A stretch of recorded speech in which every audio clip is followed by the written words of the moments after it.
विशेष चेतावनी पंकज सिंह राजपूत के लिए है। मैं स्पेशली आया हूं इस वीडियो में कहने कि अगर पंकज सिंह राजपूत खेसारी की बेटी पे जो गाना गाया है, अगर वो 24 घंटे के अंदर नहीं हटाता है तो तमाम मीडिया बंधु, पूरे बिहार के जितने भी मीडिया वाले हैं और खासकर विशेष में मगहिया जवान पहुंचेगा उसके घर, उसके माँ बाप से सवाल करने और उससे पूछने कि क्या तुम्हारा जो बेटा किया है वो सही है। अब वो दौर या वो समय नहीं है कि भोजपुरी कलाकार को परेशान होना पड़े या खेसारी लाल यादव को जाना पड़े वहाँ।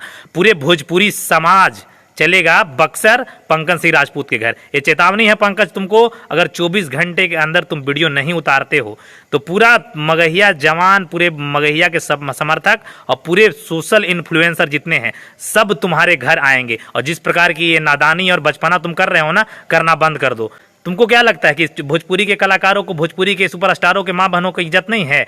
सबको उतना ही इज्जत है। वो इतना जरूरी नहीं था जितना ढोड़ी चटना गाने के लिए चरण चंचल के लिए बवाल हुआ था। उससे ज्यादा इंपॉर्टेंट ये है कि आज कोई सुपरस्टार की माँ बहन बेटियों पर गाना गाता है और हम सब चुप बैठते हैं, मजे लेते हैं।